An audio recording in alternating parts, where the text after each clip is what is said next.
দর্শক, আপনারা সবাই জানেন সারা বিশ্বের নজর এখন গাজামুখী গ্লোবাল সুমুদ ফ্লোটিলায়। এই ফ্লোটিলার একটি বাদে বাকি সবগুলো জাহাজই এরই মধ্যে আটক করেছে ইসরায়েল এবং এই বহরে ৪৪টি দেশে প্রায় ৫০০ জন মানুষ আছেন। আমরা তাদের আপডেট এবং বিশ্লেষণ জানাবো। এছাড়াও দেশের বিভিন্ন স্থানে আজকে শারদীয় দুর্গাপূজার বিসর্জনের দিন আছে। শান্তি, সংঘাত এবং সম্প্রীতির নানা প্রসঙ্গ নিয়ে আজকে কথা বলবো। প্রথম আলোর নিয়মিত এই আয়োজন বার্তাকক্ষ থেকে। বার্তাকক্ষে আজকের আলোচনার বিষয় সংঘাত, শান্তি ও সম্প্রীতি, বাংলাদেশ কোথায় দাঁড়িয়ে। আলোচনার জন্য আজকে আমরা আমন্ত্রণ জানিয়েছি ২১শে পদকপ্রাপ্ত শিক্ষাবিদ অধ্যাপক ডক্টর সুকোমল বড়ুয়াকে। তিনি ঢাকা বিশ্ববিদ্যালয়ের পালিয়ান বুদ্ধিস্ট স্টাডিজ বিভাগের সংখ্যাতিরিক্ত অধ্যাপক। আপনাকে স্বাগত। আপনাকে স্বাগত জানাচ্ছি। অনেক ধন্যবাদ, আপনি আমাদের সময় দিয়েছেন। প্রথমে যে প্রসঙ্গটি আমি বলছিলাম, গাজামুখী অভিযাত্রা যেটি গ্লোবাল সুমুদ ফ্লোটিলা যাচ্ছে, সেইটির দিকেই সবার নজর এখন। কিন্তু সেখানকার একটি জাহাজ বাদে বাকি সবগুলোই এর মধ্যে ইসরায়েল আটক করেছে। তারা যদিও দাবি করছে যে সক্রিয় যুদ্ধক্ষেত্র তাদের যে এরিয়া, সেখানে প্রবেশ করা বা আইনসম্মত নৌ অবরোধ লঙ্ঘন করার চেষ্টা ব্যর্থ করা হয়েছে। আমার প্রশ্ন হচ্ছে, এই যে ৫০০ জনের কাছাকাছি যারা সবাই প্রায় অ্যাক্টিভিস্ট, বিভিন্ন ইউরোপের বিভিন্ন দেশের, বাংলাদেশেরও একজন আছেন, এই বিষয়টি নজর কেড়েছে পৃথিবীতে, যেটি তাদের উদ্দেশ্য ছিল। কিন্তু যারা আটক হয়েছেন তাদের ভাগ্যে কি ঘটতে যাচ্ছে, বা এই পুরো বিষয়টিকে আপনি কিভাবে বিশ্লেষণ করছেন?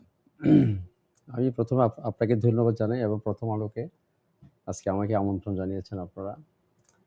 আমি প্রথমে বলতে চাই, গাজা সহ বিশ্বের যে সংঘাতময় পরিস্থিতি এবং এই সংঘাতময় পরিস্থিতির মধ্যে গাজার এবং আমাদের ফিলিস্তিনি ইসরায়েলের এই যে অবস্থানটা বিশ্ব মানবতাকে সম্পূর্ণভাবে ধ্বংস করে দিয়েছে। যদি আমরা মানুষ হিসাবে মানবতার বিশ্বকে দেখতে চাই, আমাদের নজরে কিন্তু এই দৃশ্যটা খুবই করুণ এবং খুবই মনে হয় খুবই নিপীড়ন এবং মানবতার যে চরম লঙ্ঘন বলে মনে করি। দেখুন, আজকে সবচেয়ে বেশি খারাপ লাগছে আমার এটা, যে সমুদ্র জাহাজে করে ত্রাণ সামগ্রী নিচ্ছে। জি, এটা তাদের বাঁচার জন্য এইসব যারা দীর্ঘদিন ধরে আর্তনাদ করছে, খাদ্যের অভাব, সেখানে দীর্ঘদিন ধরে যুদ্ধ চলছে। এই যে কত মানবেতর জীবন যাপন করছে শিশু, কিশোর, নারী, তার মধ্যে যে আজকে বৈশ্বিক যে একটা সুন্দর একটা পদক্ষেপ নেওয়া হয়েছে, যে সেখানে যে খাদ্য সামগ্রী সরবরাহ করার জন্য যে একটা উদ্যোগ গ্রহণ করা হয়েছে, সেখানে যদি বাধাগ্রস্ত হচ্ছে ইসরায়েলদের মাধ্যমে, তাহলে আমরা কোথায় আছি? এবং আমি মনে করি, এখানে প্রশ্ন করি আমি, জাতিসংঘের যে জেনেভা চুক্তি, শান্তি মিশন চুক্তি কোথায়? আমার প্রশ্ন তো সেখানে। তারা কেন এইসব বিষয়গুলো দেখেও, আমি সুকুমার বড়ুয়া এগুলো রোধ করতে পারবো না, আপনি রোধ করতে পারবেন না, বিশ্বের বিবেক যদি সেখানে না দাঁড়ায়। আজকে দাঁড়ানোর জন্য আমি পক্ষে, বিশ্বর মানবতার দাঁড়ানোর জন্য পক্ষে। বিশেষ করে এই যে ফিলিস্তিনি যুদ্ধটা মানুষকে এই শতাব্দীর মধ্যে আমার মনে হয় সবথেকে চরম। এটা কখনো কাম্য হতে পারে না। আমরা যদি মানুষ হই, আমার মনে হয়, আমি শিক্ষক একজন, আপনি দেখেছেন আমি একজন মানবতাবাদী শিক্ষক, অহিংসবাদী শিক্ষক। আমার চোখে, আমার বিবেকে, আমার হৃদয়ে কেন একটা বিশালভাবে আমাকে বেদনা সৃষ্টি করেছে। সবচেয়ে বেশি এটা আজকের ঘটনাটা জানার পরে সমুদ ফ্লোটিলা, তারা ৫০০ জন আমাদের যে অ্যাক্টিভিস্ট যারা বিভিন্ন দেশ থেকে তারা যাচ্ছে, কিরকম তাদের মন মানসিকতা, কর্মী সহ, বুদ্ধিজীবী সহ, সেখানে বিভিন্ন শ্রেণীর পেশাজীবীরা সেখানে আছে। তারা যাচ্ছে কিন্তু মৃত্যুর মুখে তারা যাচ্ছে, কিন্তু আসলে কিন্তু তাদের জীবনের সংখ্যাটাকে তারা বড় করে না দেখে মানবতার এই সাহায্যটাকে তারা বড় করে দেখছে। এটাই তো বড় কথা। আমাদের বাংলাদেশের পক্ষ থেকে যারা যাচ্ছেন, আমি 2 জনের নাম শুনেছি, একজনের নাম আসছে আমি জানি না, যে রিমা হাসান, সেও যাচ্ছে, এবং আমার মনে হয় ইতালি থেকে শহীদুল আলমও যাচ্ছে। এটা তাদেরকে আমি অভিনন্দন জানাবো আজকের এই টেবিলের পক্ষ থেকে। এই যে সেখানে যে তারা খুব কাছাকাছি, কিন্তু 218 বা 19 কিলোমিটার দূরে আছে সমুদ্রপথের মধ্যে তারা, কিন্তু তারা সেখানে নৌ বা ইসরায়েলি তাদেরকে পাহারা দিয়ে যাচ্ছে। কিন্তু জানি না তাদের ভাগ্যে কি ঘটে, কিন্তু এমন জায়গায় গিয়ে হয়তো তাদেরকে যদি আটকিয়ে দেয়, তাহলে আমার মনে হয় সেখানে হয়তো, আমি জানি না তার পরিণতি কি হতে পারে। সেখানে 40টার মতো, সেখানে 44টি দেশের নাগরিকেরা সেখানে যাচ্ছে তারা। তাহলে আমি দেখেন, খাদ্য সরবরাহ, সেখানে চিকিৎসা, নানা ধরনের ওষুধপত্র থেকে আরম্ভ করে কিছু খাদ্য আছে সেখানে যাচ্ছে। এতে তারপরেও কিন্তু তারা এগুচ্ছে। তারা মানে এখানে যারা তারা গেছেন তারা আসলে ইউরোপের বিভিন্ন দেশের যে দেশগুলো থেকে গেছেন, আমি তাদের কথা বলছি, যুক্তরাষ্ট্র, স্পেন, আয়ারল্যান্ড, ফ্রান্স, বেলজিয়াম, হুম, হুম, হুম। ইউরোপীয় পার্লামেন্টের নির্বাচিত অনেক নির্বাচিত অনেক প্রতিনিধিও প্রতিনিধি যাচ্ছে তাদের যাচ্ছে ওই যাচ্ছে দলটির মধ্যে আছেন। যাচ্ছে আছে। মানে এরা সবাই স্বনামে পরিচিত, আন্তর্জাতিকভাবে স্বীকৃত তারা বিভিন্ন ক্ষেত্রে। তার মধ্যে অধিকাংশ অধিকার কর্মী, আইনজীবী রয়েছেন। এমনকি ম্যান্ডেলার নাতিও যাচ্ছে। জি, ম্যান্ডেলার নাতিও ম্যান্ডেলার যাচ্ছেন। নাতিও যাচ্ছে। এটা একটা সাংবাদিক অসাধারণ কথা। সাংবাদিক আছেন অনেকে। সাংবাদিক আছে। তারা গ্রেটা শান্তির থুনবার্গ জন্য যিনি শান্তির সারা মিশন বিশ্বে নিয়ে যাচ্ছে। পরিচিত। হ্যাঁ, তিনি আছেন। এই তো যে আমরা আজকে আপনাদেরকে একটা জিনিস দেখাতে চাই, সেটি হচ্ছে যে শহীদুল আলম আমাদের সঙ্গে যিনি গেছেন বাংলাদেশ থেকে। চিত্রশিল্পী সম্ভবত। হ্যাঁ, আলোকচিত্রী এবং অধিকার কর্মী, আলোকচিত্রী। মানবাধিকার কর্মী। তিনি একটা ভিডিও পাঠিয়েছিলেন আমাদেরকে। মানে তিনি তার সোশ্যাল মিডিয়ায় আপ হুম, হুম, হুম। করেছিলেন। সেটি আমরা একটু আমাদের দর্শকদের ওকে, দেখাতে চাই। ওকে, ওকে। এবং ইসরায়েলের আক্রমণের কারণে আমরা কোনোভাবেই পেছনে যাব না। 2রা অক্টোবর কনফারেন্স ফজিলাত থেকে বলছি, শহীদুল আলম।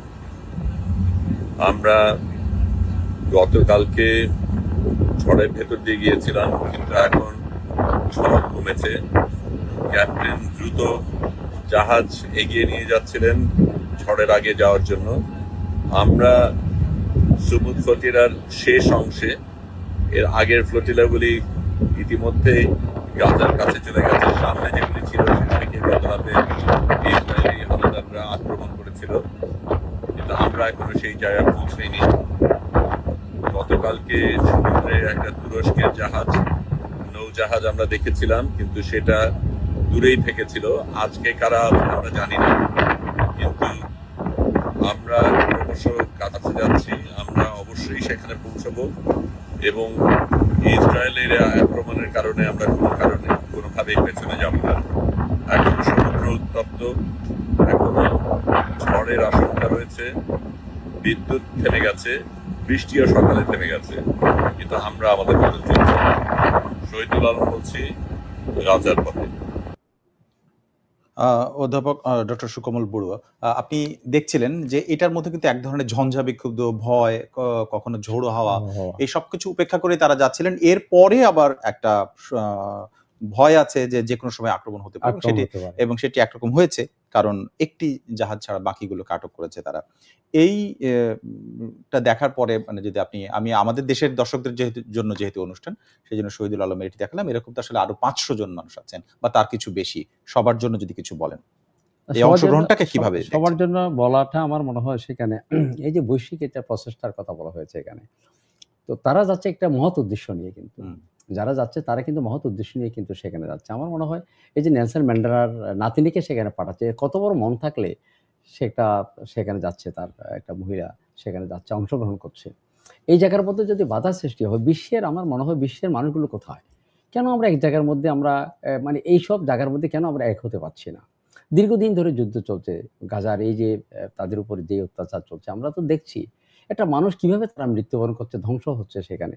এরপরে যদি বিশ্ব বিবেক যদি সেখানে চোখ না খুলে, তাদের অন্তর্দৃষ্টি না আসে এবং দেখেও যদি তারা এরকম করে, আমার মনে হয় তো পৃথিবীতে আর থাকার কথা না। এখানে ইসরায়েলের যে বক্তব্যটা, সেটা যদি আপনাকে জিজ্ঞেস করি, যে সব যাত্রী নিরাপদ এবং সুস্থ আছেন, অর্থাৎ যাদেরকে আটক করা হচ্ছে তাদের ব্যাপারে তারা বলছেন, মানে ইসরায়েলি একটা মন্ত্রণালয় থেকে এই দাবি করা হচ্ছে, জানানো হয়েছে তাদেরকে নিরাপদে ইসরায়েলে নিয়ে যাওয়া হচ্ছে, সেখান থেকে তাদের আবার ইউরোপে ফেরত পাঠানো হবে বিভিন্ন দেশে, এই কথা তারা বলছেন। আপনি আসলে মনে করেন কিনা যে এটি আসলে তারা সঠিক দাবি করেছেন? এবং না, এটাও একটা ঠিক কথা। তারপরেও এই ঘটনাটার তাদেরকে পাহারা দিয়ে যাচ্ছে। হ্যাঁ, আন্তর্জাতিক কোনো চাপ তারা অনুভব করবে কিনা এবং এটা আসলে কেমন প্রভাব পড়তে পারে? প্রভাব তো অবশ্যই পড়বে। আমার মনে হয় তারা দেখুন কিরকম একটা বিষয়। ইসরায়েল কিন্তু তাদেরকে পাহারা দিয়ে সামনে আছে, কিন্তু তাদের পাহারা দিয়ে নিয়ে যাচ্ছে। এমন একটা তাদের কাছে এমন একটা হয়তো সংকেত থাকতে পারে, তারা হয়তো তাদেরকে সেখানে না নিয়ে তারা অন্য জায়গার মধ্যে নিয়ে যাবে। তারা যাতে সেখানে সঠিক স্থানে অর্থাৎ গাজাতে পৌঁছতে না পারে। এমন হতে পারে তাদেরকে হয়তো ইউরোপে যে কোনো কান্ট্রিতে হয়তো তাদেরকে পাঠিয়ে সেটি বলেছেন তারা। সেটাই বলছেন। আমার মনে হয় এটাকে আমরা একটু দেখার বিষয় আছে। এখন আমরা একটু অপেক্ষা করি, কারণ খুব কাছাকাছি গেছে। আপনারা একটু চোখ রাখেন, সবাই চোখ রাখেন, বিশ্ব বিবেক চোখ রাখুক, বাংলাদেশের মানুষের তারা চোখ রাখা উচিত।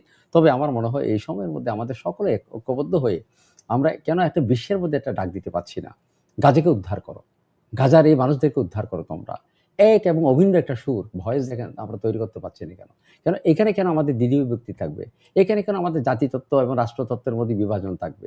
কেন আমাদের মধ্যে এখানে মানবতার জন্য আমরা এক পক্ষে একটি সুর তৈরি করতে পারছি না? এটা হচ্ছে আমার প্রশ্ন এখানে। একটি আমি কি করব? মুসলিম বিশ্বের তো একাত্মতা থাকার কথাই আপনি তো সব ধর্মের কথা বলছেন। কিন্তু সেখানকার ৮ টি দেশ, আমি নামগুলো বলছি: কাতার, সংযুক্ত আরব আমিরাত, তুরস্ক, ইন্দোনেশিয়া, সৌদি আরব, পাকিস্তান, জর্ডান এবং মিশর। এই দেশগুলো তাড়াহুড়ো করে ট্রাম্পের যে ২০ দফা পরিকল্পনা সেটার অনুমোদন দিয়েছে। এই পদক্ষেপকে অনেকে বলছে যে ফিলিস্তিনের প্রতি এই মুসলিম ৮ টি দেশ যেগুলোর আমি নাম বললাম, তাদের এক ধরনের বিশ্বাসঘাতকতা। বিশ্বাসঘাতকতা, অবশ্যই বিশ্বাসঘাতকতা, এটি অবশ্যই। বলছেন। আপনার মানে না, এটা কারণ কি হতে পারে? ভ্রাতৃত্ববোধ শোনেন, একটা ধর্মের প্রতি ধর্মের, জাতির প্রতি জাতির একটা মমতাও থাকে। এটা অন্তর্দৃষ্টিতে আমি হৃদয়ের থেকে বলছি জিনিসটা। কোনো মুসলিম যদি আহত হয়, আর তো মুসলিমের ভিতরে কিন্তু ব্যথা উৎপন্ন হবে। অন্য ধর্মের কথা বাদিয়ে দিলাম মানুষ হিসাবে, কিন্তু এখানে যে স্বজাতির প্রতি যে একটা দায়িত্ববোধ, হুম। স্বধর্মের প্রতি যে একটা দায়িত্ববোধ, কেন আরব জাহানের মধ্যে সেটা নাই? যেখানে আরব জাহানের মধ্যে সেখানে এতগুলো রাষ্ট্র আছে, শক্তিধর রাষ্ট্র আছে, কিন্তু সেখানে তারা কেন এক হতে পারছে না? আমরা বাইরের কথা বাদ দিলাম, ইউরোপের কান্ট্রির কথা বাদ দিলাম, অন্যান্য রাষ্ট্রের কথা বাদ দিলাম, আপনার কি মনে আমার হয় ঘরের মধ্যে কেন আমি হ্যাঁ, সেটি হচ্ছে না কেন? আপনার কি মনে হয়? আমার মনে হচ্ছে সেখানে ওই যে মানে মুখাপেক্ষী তাদের শক্তিধরের কাছে তাদের নতজানু তা সেখানে হচ্ছে, এবং তারা ওই পরাশক্তিকে তারা ভয়ের কারণ হিসেবে দেখছে, অথবা তাদের মধ্যে বিভাজন, অত কে কোন শক্তিকে গ্রহণ করতে পারে, বর্জন করতে পারে। এটা হয়তো বিশ্বের মধ্যে যে একটা বৈশ্বিক পরিস্থিতি চলছে, সেখানে অত চীনকে খুশি করা, পরাশক্তি রাশিয়াকে খুশি করা, অথবা আমেরিকা ট্রাম্পকে খুশি করা, এইরকম অনেক আমার মনে হয় অনৈতিক, এটা বলবো মানবতার বিরুদ্ধে এই নীতিগুলো। যেখানে আমি একটি কথা বলতে চাই এখানে আজকের এই টেবিলে দাঁড়িয়ে, আমি যেটা মনে করি, যখন মানবতা ধ্বংস হবে, কে বৌদ্ধ, কে খ্রিস্টান, কে মুসলিম, কে অমুসলিম, এটা যেমন আমরা হয় না, যেমন আমরা দেখেছি রামু ট্র্যাজেডির মধ্যে দেখেছি, এবং আমাদের এখানে জগন্নাথের ট্র্যাজেডির মধ্যে আমরা দেখেছি, সেখানে রিক্সাওয়ালা পর্যন্ত গিয়ে কিন্তু হিন্দু ছাত্রদেরকে রক্ষা করেছে, সেখানে রক্ত দিয়েছে। তো বিশ্বের মধ্যে এরকম পরিস্থিতির মধ্যে কেন বিশ্ব বিবেকগুলো এক হতে পারছে না? এই রিক্সাওয়ালা তো সে অশিক্ষিত, মূর্খ, তার ভিতরে যদি বিবেক উৎপন্ন হয়, তাহলে বিশ্বের যে আমরা এত বড় বড় রাষ্ট্রগুলো আছে, যারা উন্নত রাষ্ট্র, যারা পৃথিবীকে চালায়, পৃথিবীকে দেখে, তাদের মধ্যে কেন এইরকম?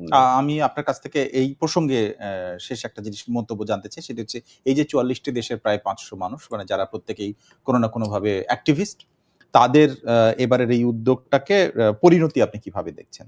তাদেরকে আমি স্বাগত জানাচ্ছি, প্রথম অভিনন্দন জানাচ্ছি। তাদের মৃত্যু ভয় সামনে রেখে, কিন্তু জানি না তাদের জীবনের পরিণতি কি হতে পারে, তবে খুবই সংখ্যাজনক আমি যেটা দেখতে পাচ্ছি।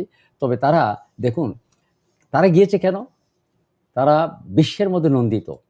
তাদেরকে দেখার পরে হয়তো বুঝতে পারবে ইসরায়েলি যে এরকম মানুষগুলো সেখানে যাচ্ছে, তাদেরকে আমরা রক্ষা করা, তাদের দায়িত্ববোধের মানে তাদেরকে মানে সেভাবে যাওয়াটা, মানে আক্রমণ না করার জন্য কিন্তু এই কাজটা হয়েছে, যে এই জাহাজের মধ্যে যাতে কোনো ধরনের আক্রমণ না হয়। কারণ বিশ্বের বরেণ্য নেতারা এখানে আছেন, এবং যারা অ্যাক্টিভিস্ট, এবং যারা বিভিন্ন ক্ষেত্রে যারা মানে স্বনামধন্য, তো সেখানেও যদি তারা এইসব কাজ করে, আমার মনে হয় এটা বিশ্ব বিবেকার থাকার বোধ আমার আছে বলে মনে করি না। আমরা একটু আমাদের দেশের প্রসঙ্গে এবার আসতে চাই, ডক্টর সুকোমল বড়ুয়া। সেটি হচ্ছে যে ৩১,৫৭৬টি পূজা মণ্ডপে এবার পূজা হয়েছে, একটি বড় নাম্বার। এখানে এবারের যে পূজার বৈশিষ্ট্য, তার মধ্যে একটি বিষয় আমি নতুন দেখছি, সেটা হচ্ছে শারদীয় সুরক্ষা অ্যাপ। এর মধ্যে দিয়ে নিরাপত্তা নিশ্চয়তা নিয়ে আসার একটি চেষ্টা করা হয়েছে। এই অ্যাপটি চালু করা হয়েছে এই উপলক্ষে। সব মিলিয়ে আপনি সারা দেশে এবারে দুর্গাপূজার পরিবেশ কেমন দেখলেন? আচ্ছা, এর আগে আরেকটা কথা বলে ফেলি, গাজার একটা কথা আমার মনে হয়, সেখানে কিন্তু দেখেন তারা ফ্ল্যাগ পর্যন্ত সেখানে তুলছে, কিন্তু ফ্ল্যাগগুলো কিন্তু পতাকাগুলো দিয়ে কিন্তু তারা যাচ্ছে, প্রত্যেকটি পতাকার মধ্যে কিন্তু সংকেত আছে। তো এই বিষয়গুলো কিন্তু আমার মনে হয় কিরকম তাদের মধ্যে মানে ভিতরের আবেদন, মানে সেখানে যাওয়ার, সেখানে পৌঁছার, নারী পুরুষ সেখানে যারা আছে তাদের মধ্যে কিরকম এটা মানে মানে আবেদন নিয়ে যাচ্ছে, এটা আমি ভাষায় প্রকাশ করতে পারবো না। এটাকে সম্মান জানানো উচিত বলে মনে করি। বিশ্ব বিবেককে আমি আবারও বলবো, বিশ্ব নেতাদেরকে বলবো, যারা, আমার মনে হয় আপনারা একটু করে চিন্তা করুন, অন্ততপক্ষে এই জাহাজটা যাওয়ার জন্য আপনারা পরিবেশ তৈরি করে দিন। অনেক ধন্যবাদ আপনাকে। এবারে আজকে আমি বাংলাদেশ সম্পর্কে বলছি, বাংলাদেশ তো আমাদের দেশ, তা বিশ্বের বাইরে নয়, বিশ্বের মাটির ভৌগোলিক সীমারেখার বাইরে কিন্তু বিশ্ব ভৌগোলিক সীমারেখার বাইরে নয় আমাদের বাংলাদেশ। আমরা একটা সুন্দর দেশ পেয়েছি, বাংলাদেশ পেয়েছি, অসাম্প্রদায়িক দেশ, এবং এখানকার মাটি মানুষ অসম্ভব অসাম্প্রদায়িক। আমরা হাজার বছরের ইতিহাস যদি দেখি, আমাদের সংস্কৃতি কিন্তু সেটাই কথা বলে। আমাদের সংস্কৃতি বড় উর্বর, হৃদয় খুলে দেওয়া। এখানে নানা ধরনের যেগুলো আমরা দেখি, বাগানের মতো ফুল, এবং নদী, সাগর, এগুলো দেখলে পর্বত, পূর্ব দিকের সবকিছু দেখি আমার মনে হয় বাংলাদেশ একটা সমৃদ্ধশালী এবং উন্নত দেশ এবং মানে উন্মুক্ত একটা আকাশের নিচে আমার মনে হয় হৃদয় ভরা দেশ। তো সেখানে কিন্তু আমার মনে হয় এখন বর্তমান যে পরিস্থিতির মধ্যে আমরা যে দিনগুলো কাটিয়ে যাচ্ছি, আমি একটু করে কথা বলেছিলাম যে কেন আজকে প্রায় ৩০ থেকে এই ২-৩ দশক থেকে আমাদের অবস্থাটা খুব খারাপের পরিণতির দিকে যাচ্ছি আমরা। কোনো পূজা পার্বণ আসলে কিন্তু তার আগে পরে কিন্তু ঘটনাগুলো ঘটে। আজকে একটি আমি বলবো এখানে আজকে এই টেবিলে দাঁড়িয়ে বলছি, একটা চাকমা মেয়ের একটি আবেদন শুনছিলাম। তো চাকমা মেয়ে সে প্রশ্ন করছে যে আমাদের যখন কঠিন চিবদান, প্রবারণা, শারদীয় উৎসব যখন আসে এর আগে পরে ঘটনাগুলো হয়, কিন্তু ইসলামের কোনো অনুষ্ঠান আসলে তো সেটা হয় না। যখন কোরবান আসে অথবা ঈদুল আজহা, ঈদুল ফিতর যখন আসে এরকম তো পরিস্থিতির সৃষ্টি হয় না। তাহলে এগুলো কারা করে? তো প্রশ্নটা, এই মহিলার প্রশ্নটা এটা ভাইরাল হয়েছে। তো আমার মনে হয় এই বিষয়গুলো যদি আমরা জানি, আমরা দেখি তাহলে আমাদের মনে হয় যে একটা মানে এই যে ধর্মকে সামনে রেখেই কিন্তু আমার মনে হয় এই বিষয়গুলো আসছে। তবে এই জন্যই আমার মনে হয় আইনশৃঙ্খলা বাহিনী, বর্তমান সরকার আইনশৃঙ্খলা বাহিনীর সতর্ক অবস্থায় আছে। গত বছর থেকে ৫ই আগস্টে যারা জুলাই বিপ্লবের যারা নেতৃত্ব দিয়েছে তাদের নেতৃত্বে যে বাংলাদেশ, নতুন বাংলাদেশ আমরা দেখতে পাচ্ছি, নানা দিকে আমাদের আজকে কথা বলার সুযোগ হয়েছে। যারা অবদান রেখেছে তাদেরকে আমি সম্মানের সাথে আজকে তাদেরকে স্মরণ করছি এবং পাশাপাশি আমরা এটা দেখতে চেয়েছিলাম যে অন্ততপক্ষে ৫ই আগস্টের পরে বাংলাদেশে আর এরকম কোনো ধরনের ঘটনা ঘটবে না। আমি এবারের দুর্গাপূজার দুটো ঘটনা উল্লেখ করছি। সিরাজগঞ্জের উল্লাপাড়ায় মণ্ডপে গান বন্ধ করাকে কেন্দ্র করে পুলিশের উপর হামলার একটা অভিযোগ এসেছে। এটি এবং এরপরে স্বেচ্ছাসেবক দলেরও কয়েকজনকে গ্রেপ্তার করা হয়েছে। প্রায় 18 জনের বিরুদ্ধে পুলিশ মামলাও করেছে। এটি সিরাজগঞ্জের ঘটনা। আরেকটি ঘটনা হচ্ছে ঠিক আগ মুহূর্তে দুর্গাপূজা, কুষ্টিয়ার 38টি এবং নাটোরের কয়েকটি মণ্ডপে অসুরের মুখ কাপড় এবং গামছা দিয়ে ঢেকে দিতে হচ্ছে। আপনি আশা করি দেখেছেন, এটা সংবাদ মাধ্যমে, গণমাধ্যমে এসেছে। এইটিকে নিয়ে যে অসুরের মুখে দাড়ি বা গোঁফ ছিল সেটিকে বলছে স্পর্শকাতর পরিস্থিতি তৈরি হতে পারে এবং সাম্প্রদায়িক সম্প্রীতি বজায় রাখার জন্য এরকম করা হয়েছে। এইটা আসলে স্বাভাবিক কোনো পরিবেশ বলে মনে হয় কিনা? না, স্বাভাবিক তো না, এটা অস্বাভাবিক পরিবেশ। এই পরিবেশটা আমরা কখনো কামনা করি না এবং এটা একটা আমরা ঘৃণা জানাই, নিন্দা জানাই। এছাড়া আমার মনে হয় পশ্চিমবঙ্গের মধ্যে সেটা হয়েছে। পশ্চিমবঙ্গের মধ্যে কিন্তু আমাদের এই যে প্রধান উপদেষ্টাকে নিয়ে যেভাবে সেখানে যে ওষুধ তৈরি করা হয়েছে গোঁফ দাড়ি দিয়ে এবং সেখানে পাকিস্তানের প্রধানমন্ত্রীকে সহ, এটা কিন্তু আমার মনে ভাইরাল হয়েছে। এগুলো তো আমার মনে হয় গতকাল আমি যখন এক জায়গায় গিয়েছিলাম, আমাকে স্বরাষ্ট্রমন্ত্রী গত পরশু খোলার দিন আমাকে উনিই বলছে, আপনাদের এগুলো কি ঠিক? আমরা ওনার সঙ্গে স্মারকলিপি দিতে গিয়েছিলাম স্বরাষ্ট্রমন্ত্রীকে, কারণ বৌদ্ধ প্রবারণা, শারদীয় উৎসব আমাদেরও আসছে, লক্ষ্মী পূজা সহ নানা উৎসবগুলো এখন তো খুব মানে অনুষ্ঠানের সময় আমাদের বাংলাদেশের বাংলার গ্রাম বাংলার জনপদ বিভিন্ন অনুষ্ঠানে কিন্তু এখন অত্যন্ত মুখরিত। তো এর মধ্যে আমরা কিন্তু আইন শৃঙ্খলা বাহিনীর আমরা সাহায্য চেয়েছিলাম, গত বছর কেন্দ্রে দিয়েছে, সেনাবাহিনীও কিন্তু তারা দায়িত্ব নিয়েছে। তো সেখানে কিন্তু এই কথাগুলো আসছে, এটা খুবই প্রশ্নবিদ্ধ। ধর্মের সঙ্গে এটা মানুষকে এইভাবে রাখাটা খুবই প্রশ্নবিদ্ধ আমি মনে করি। এগুলো কিন্তু খুব যারা হীনমন্যতায়, যারা খুবই নিম্নমানের মানুষ এবং যারা এগুলো প্রশ্ন করে তারা কিন্তু কোনো ধর্ম কিন্তু এগুলোকে স্বাগত জানায় না।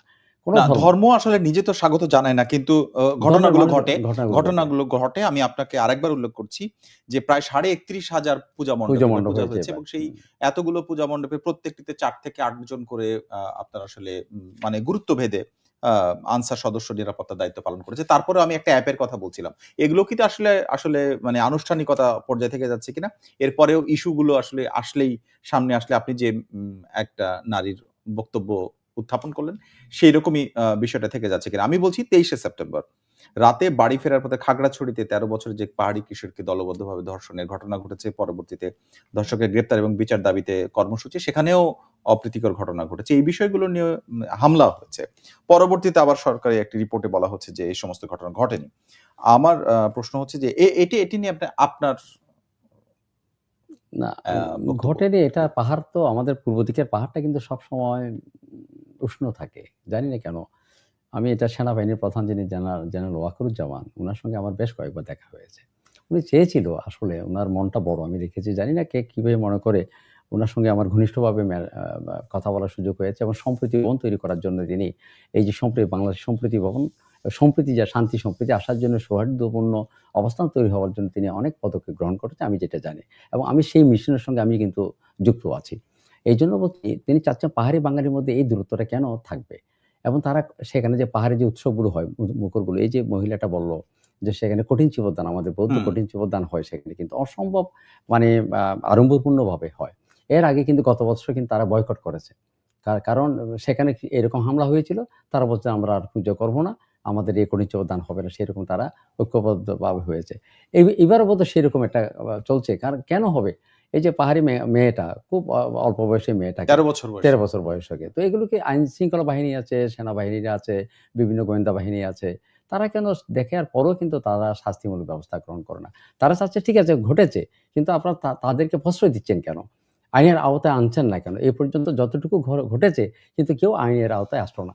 আরেকটা জিনিস আপনার নোটেবল, এটা খুব উল্লেখযোগ্য, বাংলাদেশে যতটুকু ধর্মীয় সংঘাত হয়েছে, ধর্মীয় মন্দির, আমাদের গির্জা, প্যাগোডা, এগুলো যেগুলো হয়েছে, আমার মনে হয় এমনকি আমাদের মসজিদেও, এগুলো কিন্তু আমার মনে হয় বিচারের আলো দেখেনি।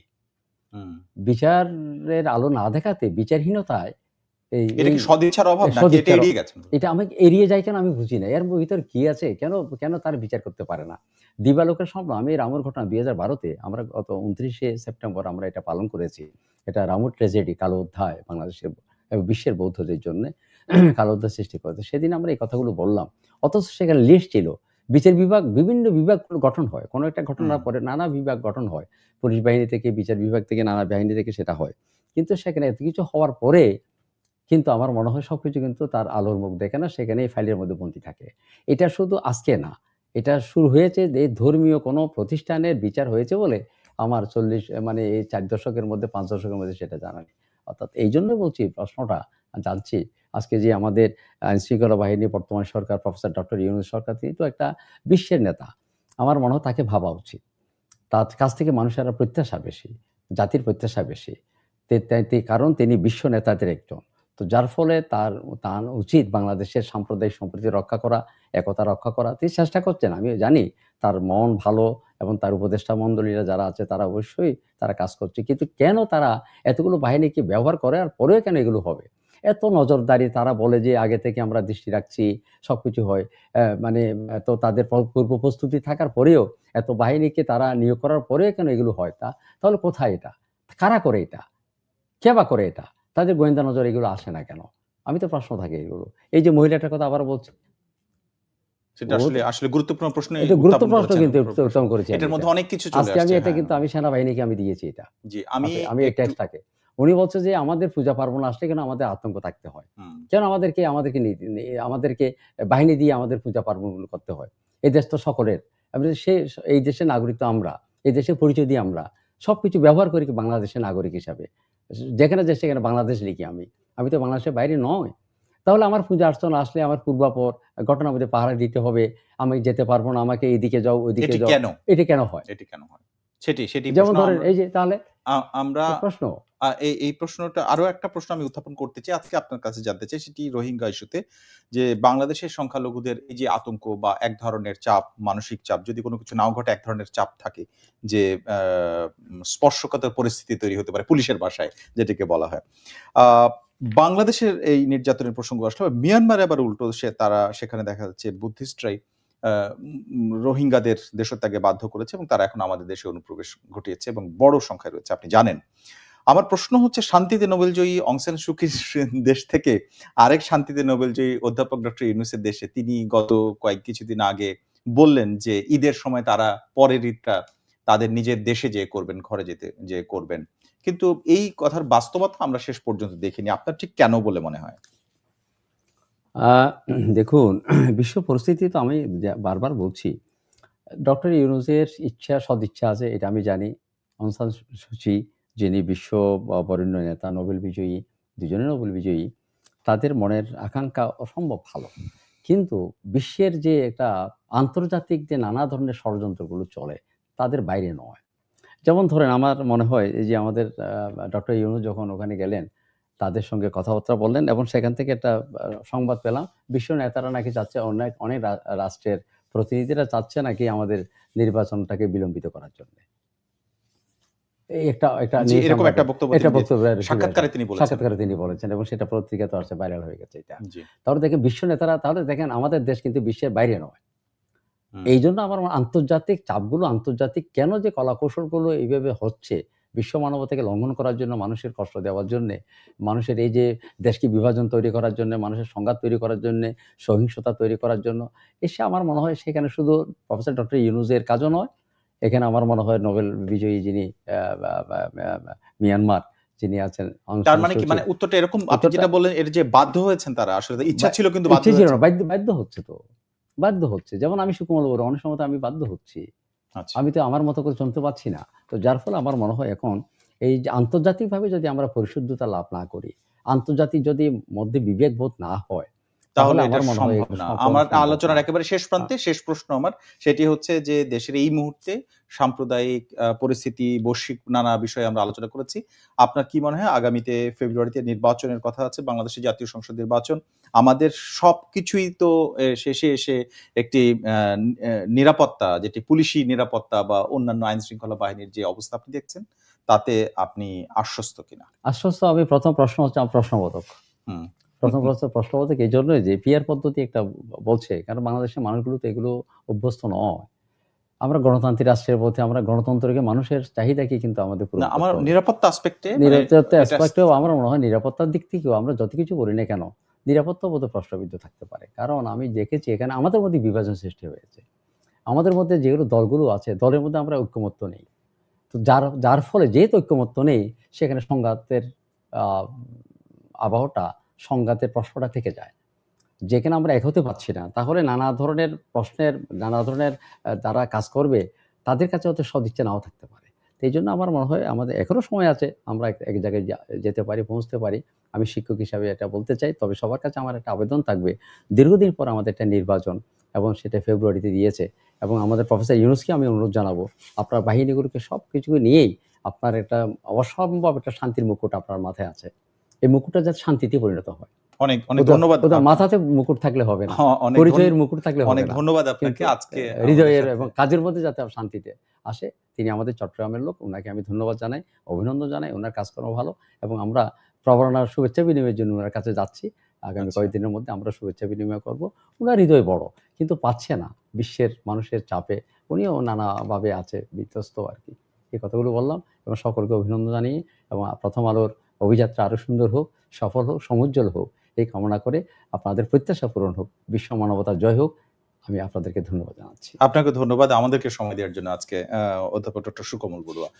দর্শক, আমাদের সঙ্গে আজকের বার্তা কক্ষে ছিলেন 21শে পদকপ্রাপ্ত শিক্ষাবিদ অধ্যাপক ডক্টর সুকোমল বড়ুয়া। তার কাছ থেকে আমরা বর্তমান গাজামুখী যে গ্লোবাল সুমুদ ফ্লোটিলা, সেখান থেকে আলোচনা শুরু করলো বাংলাদেশের রাজনৈতিক পরিস্থিতি এবং বর্তমান অবস্থা, নিরাপত্তা, নানা দিকে আমরা আলোচনা করেছি। এরকম রাজনৈতিক নানা বিশ্লেষণ জানতে রবি থেকে বৃহস্পতিবার পর্যন্ত আমাদের সঙ্গে থাকুন। প্রথম আলো.com, প্রথম আলোর ইউটিউব, ফেসবুক সহ অন্যান্য সোশ্যাল মিডিয়া সবগুলো প্ল্যাটফর্মে। আজকে যারা সঙ্গে ছিলেন আপনাদের সবাইকে ধন্যবাদ।